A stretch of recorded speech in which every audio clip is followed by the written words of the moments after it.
European identity and the migration crisis. Thank you. All right. Okay, Jules. Yes. Alright, so as you know, my name is Julius Ortjens. According to the academics, I'm Julius Ortjens. A few days ago, I defended my research in Estonia at the University of Tartu. And now I'm very happy to basically retell the story to you guys about my research, although I will try to make it less dull, less academic and more political, and give it a new jacket, so to say, to add the message what we can do with this information for a political party like ours. Alright, so well, before I go to the overview, the idea of my research is the reconstructing of European identities in the migrant crisis, in the case of Germany, Hungary and Russia. And what I did in my research is basically trying to understand the European migrant crisis as a crisis that is inherently a European identity crisis. The inability on a EU level to actually construct a common European identity in which national citizens from all different countries can recognize themselves in is causing the inability to actually creating pan-European solutions for a pan-European crisis like the migrant crisis.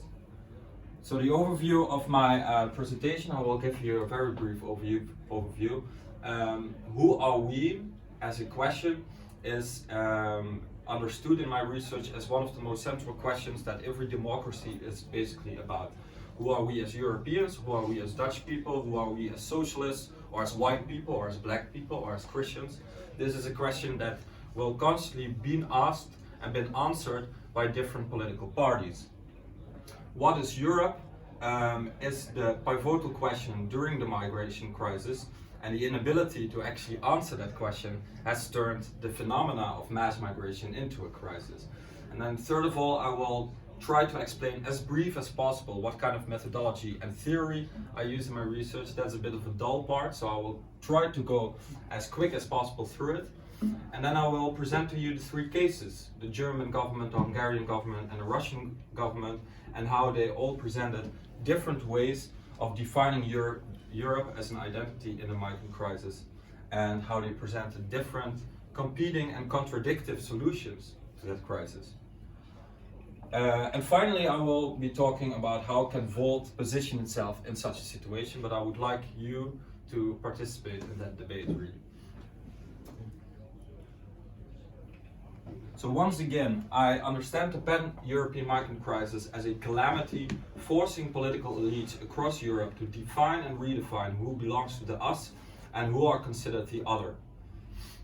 And therefore I try to analyze the crisis beyond its material reasons. Now, to make sure I do understand that there are very important other reasons of this crisis, such as inequality between the Middle East and Europe, the civil war in Syria, but the inability to solve this crisis is inherently part of this identity crisis I am talking about. And I have been basing this analysis on a wide range of scholars, but the scholar that has been one of the most dominating voices in my research is Ivan Krasljev, a Bulgarian political scientist who has written in 2017 a book about European migrant crisis, and actually has come to be seen as one of the most leading scholars in understanding this crisis, both in the left as in, on the right. So this is also very important, that he has a sympathy of both nationalists, socialists and liberals. And this quote basically summarizes in a nutshell what his argument is. What we are seeing in Europe today is not what Brussels likes to describe as a lack of solidarity, but it's rather a clash of solidarities. National, ethnic and religious solidarities are chafing against our obligations as human beings, and this clash of solidarities plays out not only within societies but also among nation states. And to put that in more simple words, it is important to understand for this reason that the migrant crisis has not really been a battle between anti-EU forces and pro-EU forces. rather between different movements who have very different understandings of what the European Union should be, what our responsibility is in the European Union, and what our responsibility is towards fellow European citizens. This clash of different European solidarities and European identities takes place most of all geographically between the West and the East. Of course, it's a bit of a simplification, but when you look at the maps, you see that some of the most basic statements that summarize a liberal democracy cause the biggest disagreement between Eastern European citizens and Western European citizens. One of them is, for instance, the support of gay marriage, which in this meme of a very conservative forum has been divided between real Europe and gay Europe. Western Europe being pro-LGBT and Eastern Europe being anti-LGBT. But we can also see the same kind of opinion polls towards mass migration and the question of refugees. Western European countries tend to be very much in favor of taking in refugees and do acknowledge the importance of knowledge-based migration, whereas in Eastern Europe this is considered a threat to society. May I ask you a question? Yeah, of course. The previous one. Why is it so high in Spain? Because if you The support. Yeah. For I'm actually quite surprised. There are 87%. actually a lot of reasons that you can attribute to it. One of the reasons is that the Conservative Party in Spain that had a mildly skeptical attitude towards refugees and migration basically messed up its political support in Spain. And after that, the socialists came to power, who were much more in favor of it. So there are, of course, a lot of factors why this takes place. But in the end, Krastyev and among him also other scholars emphasize that the biggest difference between Eastern and Western Europeans is that they have a fundamentally different understanding of what Europe should indicate. On the one hand, in Western Europe, there is this idea that the European Union should be there to spread and defend liberal values, whereas in Central and Eastern Europe, there's more of a nativist understanding of what the European Union should be to its citizens, a protector of the common European cultural heritage, for instance. So who are we? Who am I, and to which us do I belong? This is one of the most pivotal questions in any political entity. Am I European? And if I am European, what does it mean to be European? And the same can be asked for, am I Dutch? What does it mean to be Dutch? Am I Limburgian? Am I Christian? Am I heterosexual? Am I a man? All of these questions are some of the most pivotal factors in dividing political parties and political actors. Now here's the very dull theoretical framework that I have used in my research, but I got rid of a lot for you guys, and I just showed what the most important things of their theory is. These are Ernesto Laclau and Chantal Mouffe, a very lovely couple, one coming from Argentina, the other from Belgium. Laclau unfortunately died a few years ago. And they start with the starting point that all politics begins with identity. Who is the self and how is the self constructed? Who the self is, and they very much emphasize this, relies for a great part on who the other is. So if you want to construct a Dutch identity, you very much also want to identify who is not Dutch. And if you want to construct a European identity, you have to define who is not European. But also on a more micro level, if you feel like a liberal, then you have to ask yourself who is not a liberal. And all of these attempts of construction of the self and the other take place within the political field. Importantly, the self is never fully defined. And each political actor, whether it's a politician, a party, a media, or even an artist, you can of course join the public space in many different ways, constantly attempt to redefine the self according to their own interests. And this struggle of constructing the self is called politics. Now, another important point I would like to underline here is the question, to what extent is this construction of identity democratic? And Mouffe and Laclau give an answer to that, but particularly Mouffe in our latest works argues that a political culture tends to be democratic when the other is constructed as agonistic. And what does that mean? Someone who's agonistic is someone that is constructed as different from you, but has all the rights to coexist and has all the rights to also construct their own identities. In a less democratic space, the others are constructed as antagonistic. They are different from you and they are a threat to you and they are a threat to your society. Now, every democratic and every dictatorial and every political structure has both kind of others. They use agonists and antagonists. But the more agonistic a political culture is, the more it tends to be democratic. Am I going too quick? No? All right. In addition, I would like to add one more other theoretical framework, which is made by Chiara Bottici and Benoît Chalon. And they work very much in line with Laclau and Mouffe, whom I just presented to you. And they argue that a political identity is the connection between the question of what we have been as Europeans and what we want to be as Europeans. So, in order to create an identity, you have to create a common past and you have to create a common future in order to create a framework in which we can act in the present. Now, for instance, you could say that European identity starts with the end of World War II, and then you have a very different blueprint for the future, as when you argue that Europe starts with the rise of Christianity. And of course you can acknowledge both, but you start to emphasize one of the two, of course, in your political discourse. These are my case studies that I've used. I analyzed 22 speeches and interviews by Orbán, Merkel and Putin in detail, so I very much did a close reading and I analyzed their language use and how they constructed identity, European identity, in the context of the migrant crisis. And here are my findings basically. So Orbán predominantly constructs a Christian ethnic and illiberal Europe, which is based on a memory construction of foreign occupation, democratic uprising, and a democratic uprising really in the name of national sovereignty. In line with what Krastchev earlier argued, his construction of Europe is in line with the general Central European and Eastern European construction of European identity.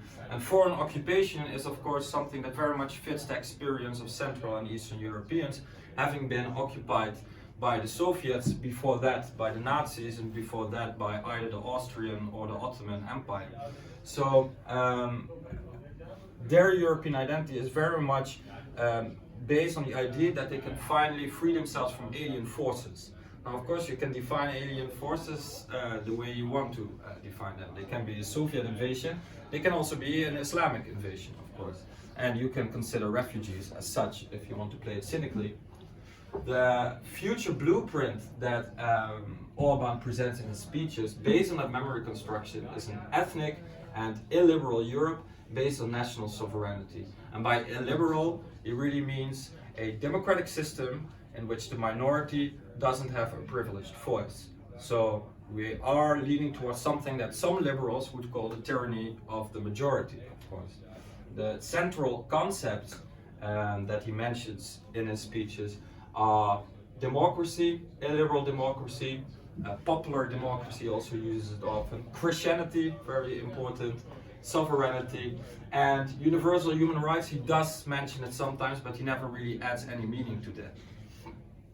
The others in his speeches are on the one hand the liberal other and on the other hand the Islamic other. But here the importance of differentiating between agonism and antagonism becomes very present, because the liberal other is constantly constructed by him as an agonistic other. He wants to start this debate with people who understand Europe differently. He wants to start this conversation, and he even at numerous points argues that this is fundamental for the further democratization of Europe. The Islamic other, on the other hand, is considered very much as an antagonistic other. Europeans cannot coexist with Muslims, according to Orbán's speeches, and are a direct threat to European civilization. The solution that he gives is straightforward. In order to save Europe, the borders must be closed for foreigners, particularly for non-white foreigners and Islamic foreigners. Can I ask? Yeah, please. In my view, the democracy is fundamentally Agonistic. agonistic. That means if you take the rights from the minority away, Right. then you don't have democracy anymore. Yes. But that is not. Exactly. Well, that is a that very fundamental point of difference. Can I Yes, actually reply indeed. to that? Because Yeah, that's yeah, a yeah. very interesting thing. The problem with democracy, as if you understand it in a very simple way, is that the majority is choosing. Because that's the basic principle of democracy. The Right. majority is choosing. When we have a direct, the way illiberal people understand it, for instance, I'm Polish, so I can Yes. really understand how this works, is that since we are in majority Polish in Poland, because we have 97.25% of Polish people in the country, so it's extremely homogenic, there's problem with lack of other cultures. We think, I mean, not me, but Polish people predominantly think that the majority should be entitled to impose it on the minorities because we democratically decide, meaning that the majority has decided for the minority. Right. So when you have this illiberal here understanding of democracy, you just omit all the any actions that protect the minorities because they are considered, well, less valuable than pleasing the majority. Yeah. Which is a very peculiar way of understanding democracy, but it's the. I mean, it's a we really. agree, but it's a very fundamental. I think Yeah. I think I very much agree with Lech that is the illiberal definition of democracy, and maybe I should have pointed that out more clearly. My theoretical framework is based also on the understanding of agonistic democracy, or what is often called as liberal democracy, right? So you try to create a political climate in which every other is given the right to create their own identities and to construct you as the other, actually, right? So you can other each other in mutual acceptance, and that is what he is fundamentally against. He is willing to have this agonistic conversation with liberal Democrats, but he's not willing to agonize his own minority. So it's a bit of a paradoxical attitude that he takes, right? Okay, enough with Orban. Now, Merkel's Europe is precisely that Europe that Orban is talking about, the liberal Europe, the other version of Europe, right? And Merkel's Europe can be summarized as a liberal, human rights-based Europe. Her memory construction isn't based on alien occupation, it's actually based on guilt, self-guilt, actually. It's based on the end of the Second World War and on the idea that after the Second World War, a new Europe rose into power, which was a Europe based on universal human rights, on tolerance and openness, and would never turn back to the Europe that existed before.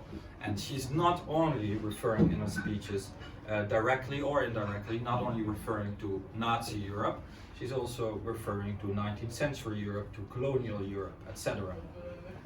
The blueprint of the future that Merkel presents, and that is based on this memory construction, is a European community of universal human rights and liberal democracy. It is basically, in other words, the European Union as it is now, but even more efficient in protecting the rights that it promises to protect. The other, in her speeches, is the illiberal xenophobic other, which is actually the European identity that Orban presents. And this is very interesting because she is, of course, the self-declared liberal, but she is not willing to start this conversation with Orban. In fact, she very much considers this Central Eastern European identity as a threat to Europe and an antagonist that should not be given any openness. Her solution is also pretty straightforward. In order to maintain Europe's values, the borders must be open for refugees at least, and actually preferably also for other migrants who try to find the European dream. And she actually mentions the European dream pretty often. Now, thirdly, there is Putin's Europe of sovereign nation states. And this Europe is very different from the other two Europes, interestingly. You would think that Putin has much more in common with Orbán, but this is not the case. While Orbán and Merkel try to create a Europe that can be unified according to certain values and actually want to compete with each other on what those values should be, Putin doesn't think that's an interesting question at all. Putin believes in a Europe that is based on sovereign nation states who all follow their own national interests. His memory construction is a very ambiguous one because it is based on a very ambiguous role of the USSR. In some of his speeches and interviews, he constructs the USSR as a very positive role in European history. The USSR and the West joined forces together in order to battle fascism, and now we can do it once again. Russia, the EU and the United States can join forces and fight terrorism in the Middle East. But there's also a USSR that he constructs that is very negative, namely the USSR that offended national sovereignty. It didn't only offend the national sovereignty of the Middle East and that of European countries, it also offended the national sovereignty of the Russians themselves, because the Russians should have their own national country, Russia, not a Soviet Union that tries to unify people under one ideology. And by constructing this negative USSR, he's kind of pointing at the European Union and saying, you're kind of doing the same as the Soviet Union. You're kind of making the mistakes that we were making in the 20th century. The blueprint that he bases on this memory construction is one that respects national sovereignty of all countries and that fights to restore statehood everywhere. And this is very important because with that he doesn't only mean independence of European countries from the European Union, he also uses it to support the Assad regime in Syria. Everyone has the right to get its old government back. The others that he creates are on the one hand the Western or European other, and on the other hand the terrorist other. The European other is sometimes constructed as antagonistic, sometimes as agonistic. He does invite Europe to join the fight against terrorists together, but at other points he sees Europe clearly as the enemy. But he does it in a very peculiar way. He says, I am not making you the enemy, you are making me the enemy, and that's why I am forced to make you my enemy, right? So that's kind of the strategy that he uses in his speeches and interviews. The solution for Putin is in that case very different from that of Orbán and Merkel because it's a geopolitical solution and not a humanitarian one.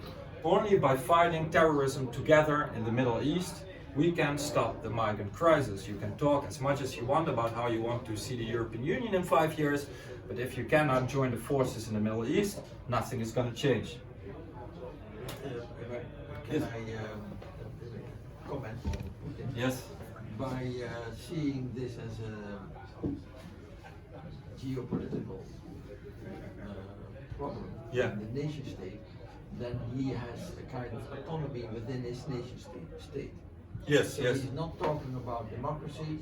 And that's true. Yeah. That's, he does talk about democracy, and he makes a very interesting one that actually is in line with what you are saying. Putin says at some point, I can't like literally quote him because I don't remember, but he says in one of his UN speeches, what is freedom?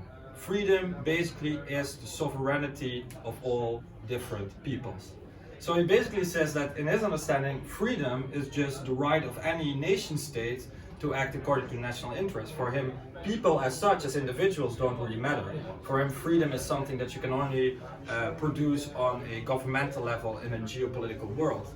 And typical Russian. That's at least the typical Putinist It's not even typical Russian because America is doing the same. Europe as a whole is bigger than America, it's also bigger than the Soviet Union. If you can make Europe falling apart in small nation states, then Russia and America will both be but a lot bigger than the biggest European states. Yes, so yes. It makes them more powerful. And Europe is a threat for them. So the reason why they support all those nation state bullshit is because they will get out of the battlefield as biggest antagonists. Yeah. That's definitely one of the strategies that you could attribute to Putin. Yes. It's not true for all American presidents. It's now. But, At this moment. Yeah, at this moment. And I also would like to say not all Russians, by the way, because if you look at, for The actual instance, state. a very long time ago to Lenin, Yeltsin, for instance. no, Yeltsin wanted to be a member of the European Union. Yes, but So, yeah. there were leaders. There were Russian leaders who were very much focusing in their speeches and their interviews on values, on universal values rather than nation states. For instance, Gorbachev can be an example of that, but also Lenin actually. I mean, these are values that we might not agree with, but they are definitely universal values. So in sum, I argue that an uncontrollable flux of non-European migrants and refugees coming to the EU turned already existing political discourses, already existing European identities into clashing, mutually excluding European identities. And why did that happen only now? Because for the first time, European countries are to such an extent intertwined with each other that they cannot only, it's not enough to actually look for common limited solutions for a problem. They actually have to debate with each other for the first time. And if you want to debate with each other, you have to start to debate on who we are as a people, as a group, really. The lack of pan-European discourses, so the lack of pan-European identities, have attributed to the lack of pan-European solutions and are at the center of this crisis. A second point that I would like to make is one that I already made before, but I would like to remind you of it, is that both Orbán and Merkel use antagonisms. So on the one hand, Orbán very much excludes Muslims to participate in what way whatsoever into the European public space. They are not even allowed, according to him, to enter Europe at all.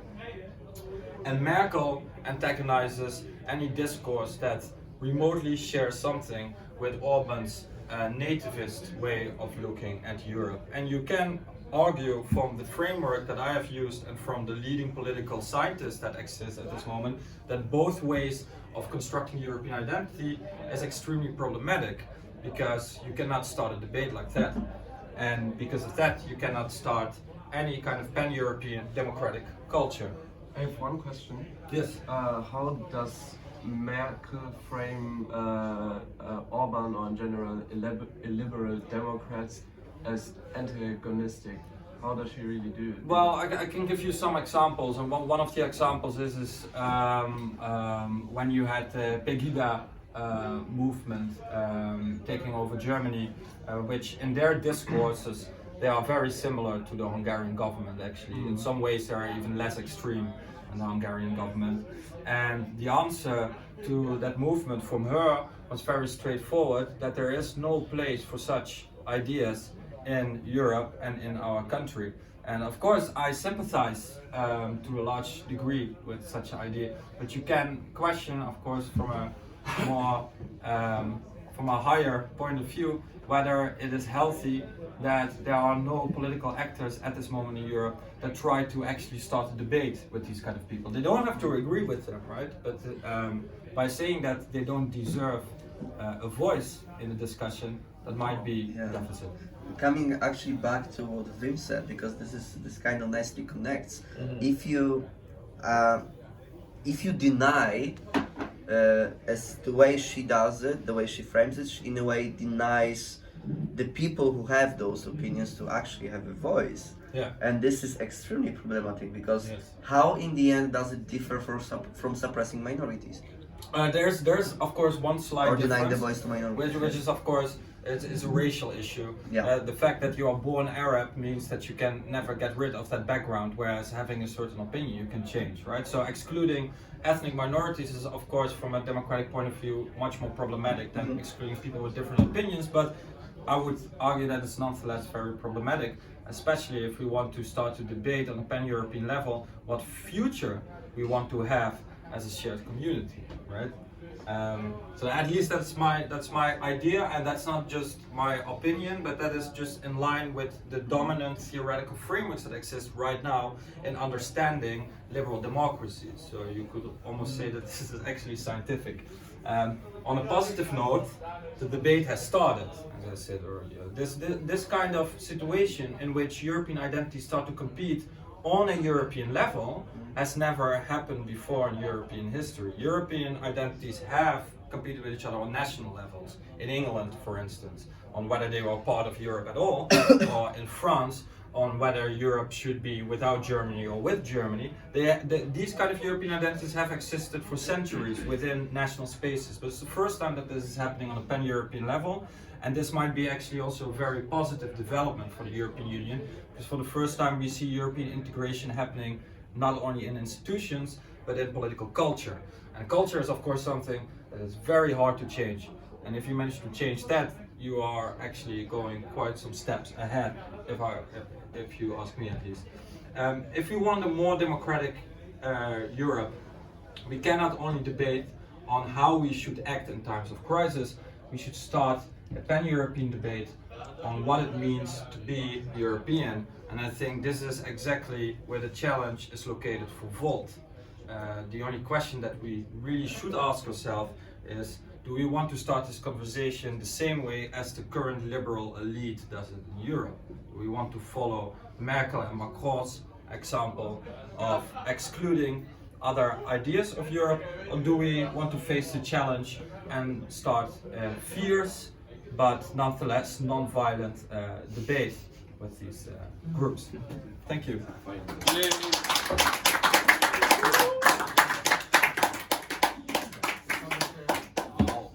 Yes. A bit discussion, yeah? Yes, please. During the history of Europe, there have always been an influx of people from other countries and other cultures.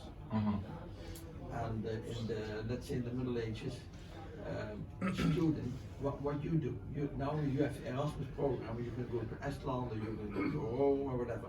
In the Middle Ages, students were used to go from Paris to Rome, to Berlin, and to whatever. Yes. That was more normal than in the, let's say, the time between the Middle Ages and the Erasmus program. Yeah. And there's always been an influx of different peoples. The Portuguese Jews, the Huguenoten, the people from the East, whatever. Also the movement of Italians to go to work in the Belgian mines. The Turks go to Germany to work. Yeah. But these influx of people was always, let's say, minor. It was not so many at the same time. So there was time to accommodate, and there was always a time to integrate. Yeah. So there was always tensions, but it always went step by step. Yeah. And now all these, it's just too fast. No, it's not even true. I'm an historian myself. Okay. I know that in our golden era, the 17th century, in Amsterdam, the influx of Flemish people was that big that even they make jokes about it, and some people are really worried because it were too many. And on our VOC ships, 80% of the people who were working there were Germans. Yeah. So there were enormous influxes. It's even calculated that Amsterdam, which grew from 50,000 to 200,000 inhabitants in about 100 years, without people from abroad, from especially Germany and France and what is now Belgium, it wouldn't have been able to grow, it would have diminished. So only because of influx of people, Amsterdam could grow and could get as big as it became. So it was really mass migration, but because it was very rich, it was able to digest this influx of people. It was the richest place on earth. So I think at this moment, if you go to Dubai, it can grow. because of the same mechanism. But I think there were also movements of like poor mass immigration. For example, like my grandma was one of 12 million German refugees after Second World War. Yeah. She grew up in Czech Republic, so obviously she had to leave that area after the Red Army came.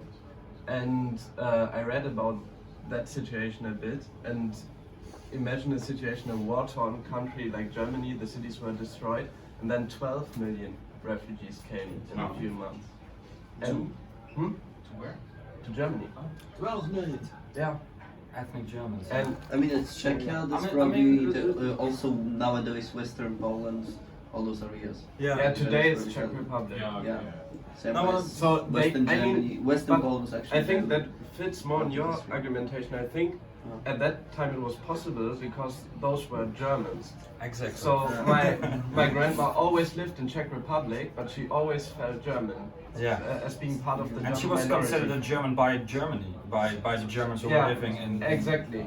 But what would you like to? Yeah, I think that also based on what Wim said, also even though I forgot your name, but good. Okay. Also, what happened in the history in the past was that there was throughout Europe there was this exchange, integration. There was this movement of people. The Netherlands big for that, but it was still within Europe, and we, as Europeans, are used to having peaceful movement inside of Europe, but any other cultures that were outside of Europe, Middle East, Asian, etc. I mean, since the beginning of times, since the times we were able to write, they're always coming and basically burning, pillaging, and killing, and they were coming here with force. And this is the first time in history for the Europeans to actually experience a peaceful. Well, at least for the Central and Eastern Europeans. I mean, the Western Europeans, they had trade with high educated Ottomans, and that was a very different kind of relation that the Balkans had. And But Poland and then you're Hungary. actually following what you said earlier about the Eastern Europe. But Yeah. also, I mean, the Attila, the Huns, and the whole barbaric invasion that destroyed the Western Roman Empire. I mean, they went as far as France. It's not only So- it's not just the the historical experience of aggression with non-Europeans. It is also based on the idea, at least in Central and Eastern Europe, and among also certain conservative movements in Western Europe, that Europe is based on Christianity. Oh yeah. So you have to show solidarity to fellow Christians, and you don't have to give a F about non-Christians, right? So this is a very dominant way of thinking among certain European movements, right? And aside from that point, even though you're of course absolutely right that there has been mass migration throughout European history, that is not very relevant for politics. What is relevant for politics is that you use that memory and construct that in order to construct a certain identity. So you actually have to mention these historical arguments in European speeches. And in that sense, I would say we can learn a lot from the far right and from Central and Eastern European conservatives, because they have understood political science much better than the left.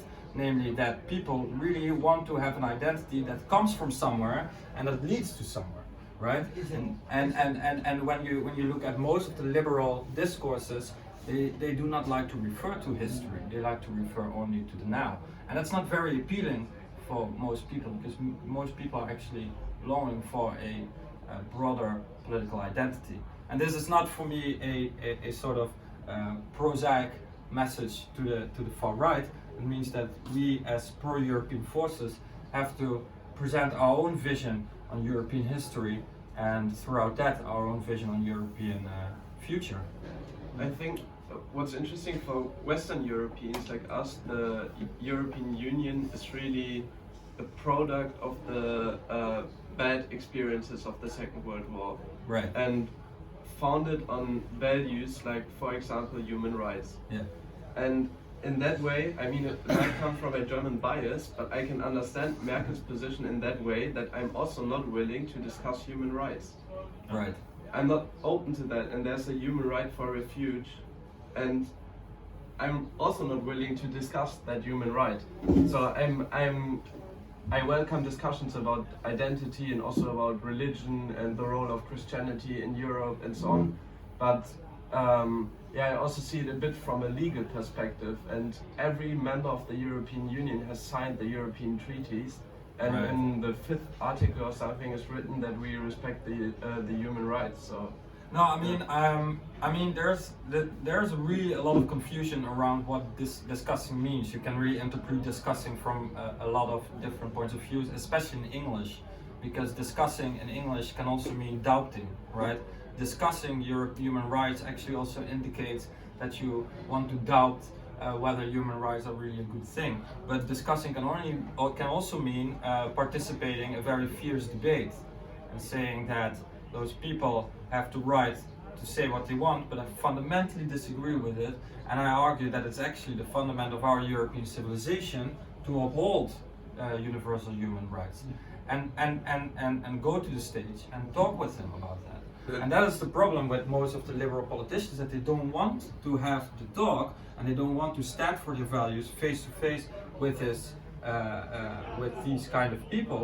And what you're doing at that point is not just making the political culture more antagonistic, and by doing so spreading even more anger among those people. What you're also doing is actually showing a lot of political weakness, because you actually seem to say that you're so afraid for them, that thinking that if I will talk with you, you will probably win the conversation, right? That's probably not the message that Merkel wants to send, but it comes across like that. I mean, if you go into discussion with people who use historical arguments as a lot of time fake arguments or bad place arguments for their case, Right. then you go into discussion with them on their conditions, and it means that you should be very careful, because then you need really good historians who will be able to really peel off all their historical arguments, Right. to get to the core of the arguments, and really to make a difference between the bullshit and the reality. But there's- Because a lot of historical arguments don't really are not really near the realistic history like it was.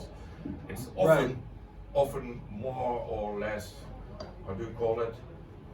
Fake news. Fake news, fables. Yeah, if you actually look at the debate, can I say one thing, then you can reply.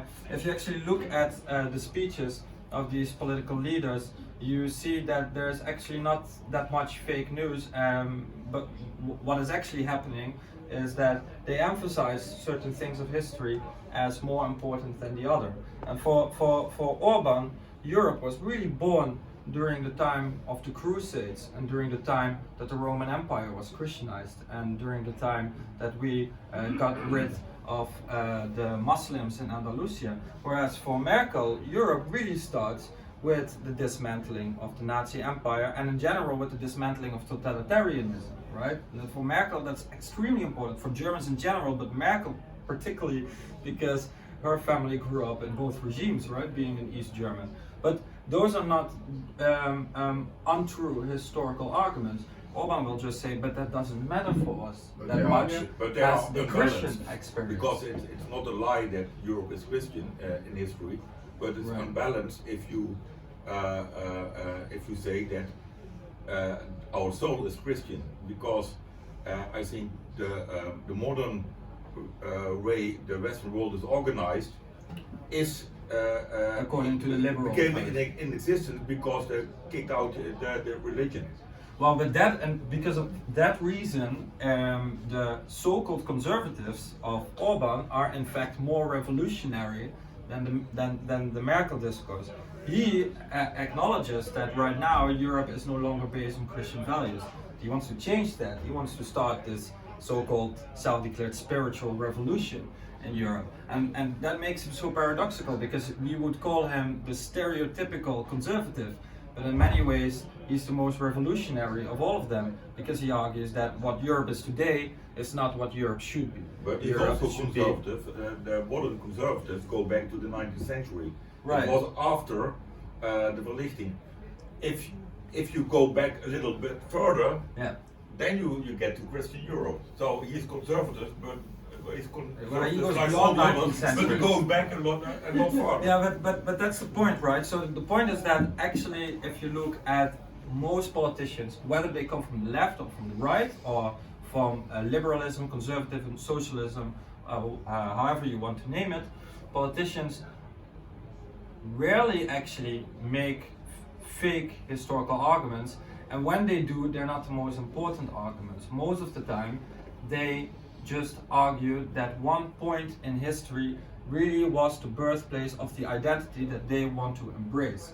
And that starting point is for all of these three politicians a very different starting point, and from there the entire identity of Europe is interpreted in completely different ways. So Yeah, but that is a good point. I mean, if we want to, excuse me for interrupting. no, please. This is The idea that there is one common European identity, for me, is bullshit. Because we all have our own history, we all have our different backgrounds. The Mhm. point that we discuss it is okay, but just the idea that we have to find a common European identity makes our discussion dangerous. I mean, I would like to stop discussing this European identity. Well, but that I mean, makes the ironically, problem- that's a European identity too. I mean, what you're saying right now is an identity by itself. Canada would call itself the most multicultural identity in the world, but in a way, it's not multicultural at all by claiming that it's the only multicultural identity in the world. That's a very strong identity, right? And there are a lot of different values and ideas attached to multiculturalism. There are a lot of values and ideas attached to a very multicultural idea of Europe that, as you said before, in the medieval times, we were all different peoples, we were all exchanging all the time, and right now we're also very various in numbers, we all have very different memories.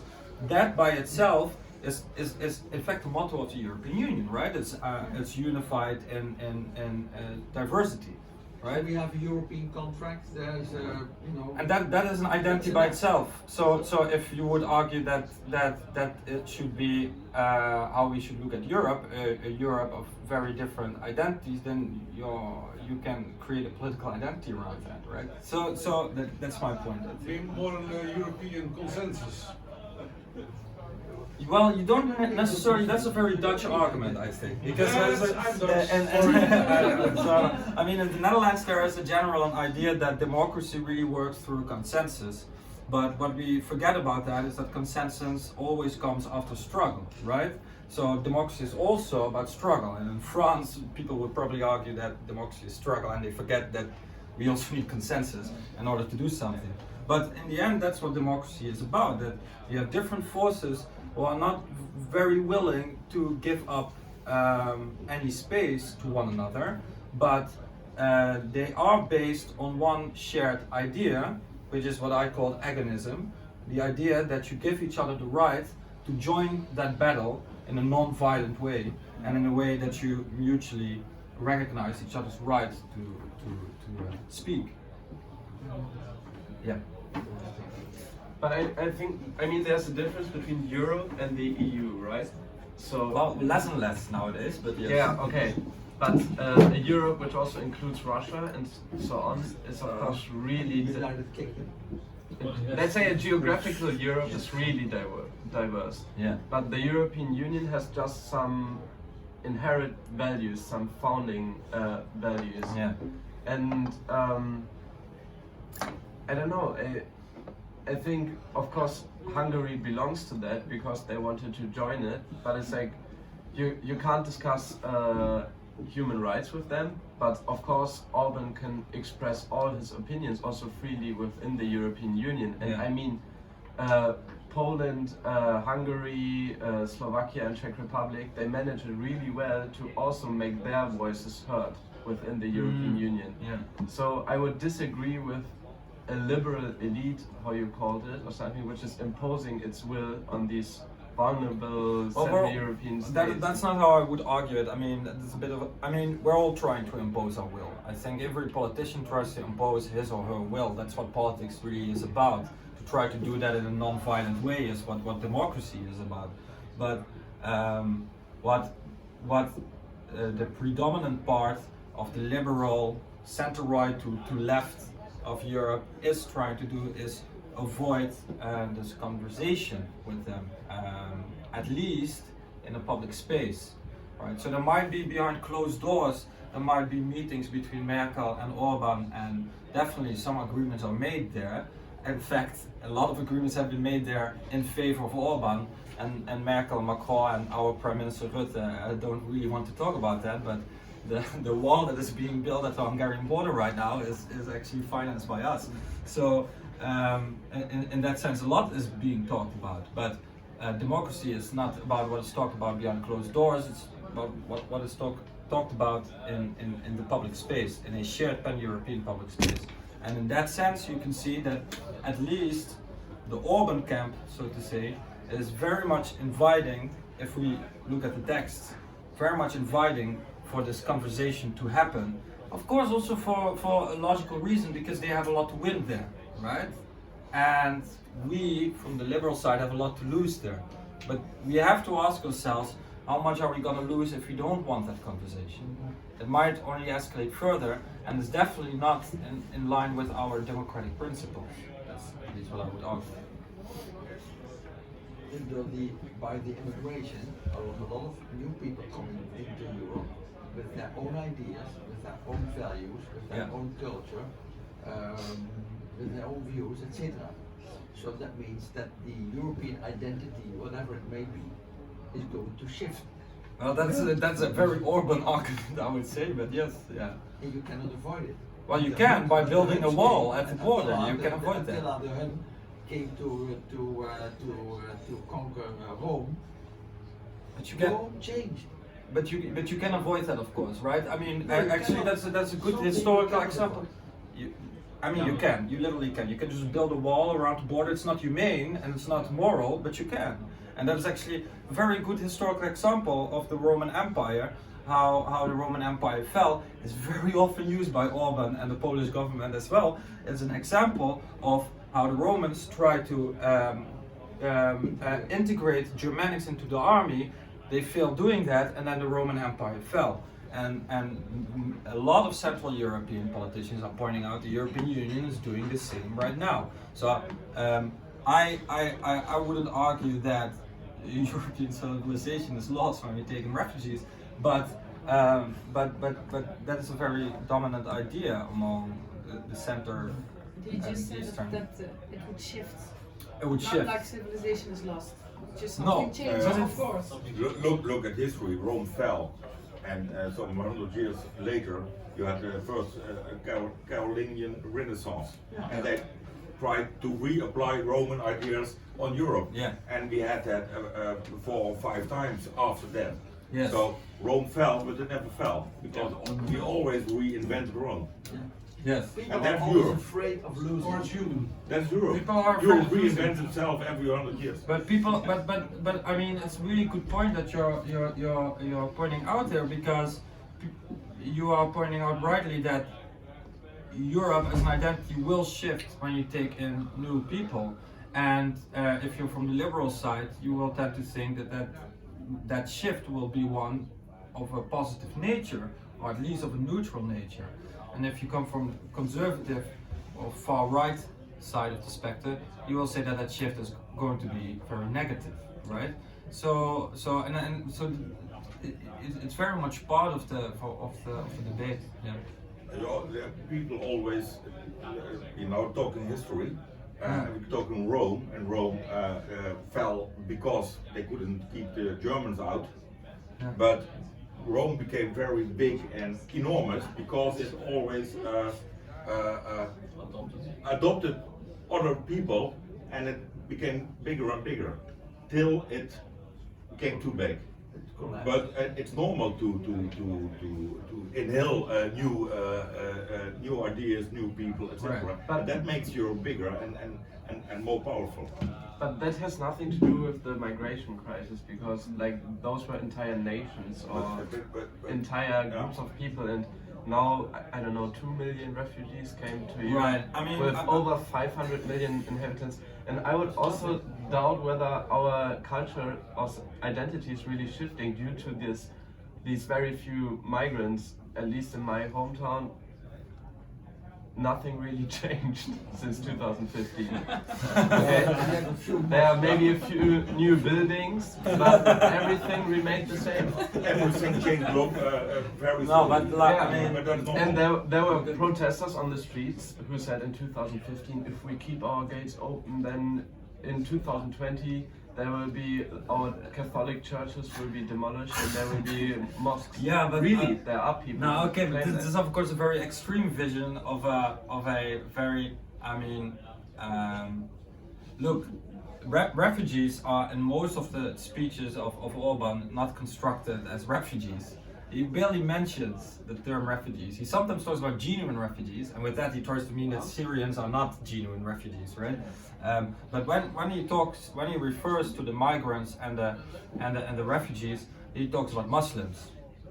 And if you look from his perspective on what mass migration is, which is then Islamization of Europe, then you could at least argue that some things have changed, of course, in the last 50 years in Western Europe, namely that we now have a dominant Islamic minority, and 70 years ago we did not have that. And that is a pretty radical change in terms of demography if you look at that from a historical perspective. Yes, you had similar movements in Europe at earlier points, but all of those are considered very radical changes, right? Once again, I'm not trying to argue that that is a very worrying development in Europe, but it is constructed like that by certain political movements. And from a historical point of view, it's not weird that there are movements trying to construct it as such. I mean, it is pretty unique the way a certain religion that has been for very long alien to Europe is now growing in Europe, especially for countries in Central and Eastern Europe that built European identity on a Christian identity. I have a last question. Yes. Or maybe it's not the last. It's pointing towards a solution. How will you, because you have studied everything, the brain of the subject, Yeah. what would you advise the European Commission, if they invite you, how to take on the immigration crisis? So I mean, for me, I was not really interested in how to solve the material migration crisis, right? Because if I would have done that, I would have looked into the Syrian civil war, I would have looked into economic inequality between Europe and the Middle East, I've looked at those kind of things. I was looking at the identity crisis underlying it. And I am more interested in the question, how should we solve the identity crisis? Because I think if we don't solve that identity crisis, we cannot come to pan-European solutions. We can only come to pan-European solutions if people in Europe start to participate in the debate, what kind of Europe do we want? And is that Europe going to be showing its solidarity to refugees, or to Christianity, or to whiteness, or to, right? I mean, there are a lot of things that you can like, and those are all proposed, all those ideas, right? So what? When I'm the European Commission, you must give me an advice. No, okay, so my advice would not be to the European Commission. My advice would be to a party like Volt, who is more grassroots than the European Commission. I think that's the very problem of the European Commission, that they cannot start these grassroots conversations. Whereas Volt, as a pan-European party, as the only pan-European party actually, can start these debates not only in the Netherlands, not only in Brussels, but also in Budapest and in Bucharest and in the Bulgarian countryside. We can actually start these debates in local languages and try to invite people in talking about what kind of European identity do you envision, and then present ours. And once again, that is exactly what I was talking about when I was talking about discussing European identity. We should not show an inch of movement when we're talking about human rights and about our vision of Europe. We will stand firm in that. But we have to hear those other voices, and they have to have the feeling that they are being heard by us. And it would be great that if we go to a debate in the Bulgarian countryside, for instance, and start to talk about European identity, it would be great if only we could convince 2 or 3 people in that audience that they should actually go for our vision. I think then we already made an achievement, right? More we cannot expect as a party, but that is something where we should start, I think.